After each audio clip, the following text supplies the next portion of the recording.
പതിവില്ലാത്തത് എന്താല്ലേ വീഡിയോ പാചകത്തിന് തുടങ്ങണേ. ഇന്ന് എൻ്റെ ഇക്രുമോൻ്റെ പിറന്നാളാണ് കേട്ടോ.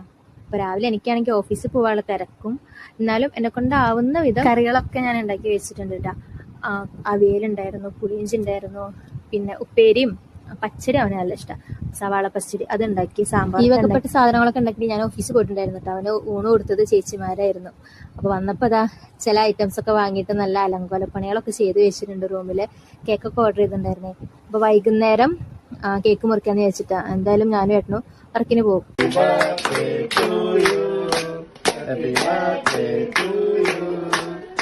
പിന്നെ വൈകിട്ടാകുമ്പോഴേക്കും എല്ലാവരും ഉണ്ടാവും വീട്ടിൽ. പിന്നെ അരുണ വർഷമൊക്കെ വരാമെന്ന് പറഞ്ഞിട്ടുണ്ടായിരുന്നു രാത്രി. അപ്പോൾ കേക്ക് മുറിയും ചെറിയ ഫുഡ് കഴിക്കലൊക്കെ ഞങ്ങൾ രാത്രിക്ക് വേണ്ടിയിട്ട് പ്ലാൻ ചെയ്തിട്ടുണ്ടായിരുന്നേ. എന്തായാലും എല്ലാവരും കൂടി വന്നപ്പോൾ വലിയ സന്തോഷം. എല്ലാവരും കേക്കൊക്കെ കട്ട് ചെയ്തു, അവനും കൊടുത്തു. ഇതാ ഇക്രുമോനും എല്ലാവർക്കും വെച്ചു കൊടുക്കുന്നുണ്ട്. എന്തായാലും മക്കള് എത്ര പെട്ടെന്നല്ലേ വലുതാവുന്നേ. അവൻ ഉണ്ടായിട്ട് 8 കൊല്ലം തികഞ്ഞു എന്ന് പറയുമ്പോൾ വിശ്വസിക്കാനേ പറ്റണില്ല. കേക്ക് കട്ടിങ്ങും കഴിക്കലൊക്കെ കഴിഞ്ഞപ്പോൾ നേരെ ഇനി ഫുഡ് കഴിക്കാന്നുള്ള ഒരുക്കത്തിലായിട്ടാ. പൊറോട്ട ഞങ്ങൾ പുറത്തുനിന്ന് വാങ്ങിയിട്ടുണ്ടായിരുന്നു, കുറുമക്കറി ഉണ്ടാക്കിയിട്ടുണ്ടായിരുന്നത്. പിന്നെ ചിക്കൻ വാങ്ങിയത് ഞങ്ങൾ വറക്കാണ് കേട്ടോ ചെയ്തത്. കാരണം കുറച്ച് ദിവസം അടുപ്പിച്ച് ചിക്കൻ കറി കൂട്ടിയിട്ട് എല്ലാവർക്കും ഇതൊരു മട്ടിപ്പായിരുന്നു. അപ്പോൾ കുറുമക്കറി ഉണ്ടാക്കിയാൽ മതിയെന്ന് പറഞ്ഞിട്ടുണ്ടായിരുന്നു. അപ്പോൾ അതിനനുസരിച്ചിട്ടാണ് ഒക്കെ സെറ്റ് ചെയ്ത് വെച്ചത്. എല്ലാവരും കൂടി സ്വറയും പറഞ്ഞ് ഭക്ഷണം അങ്ങ് കഴിച്ചു.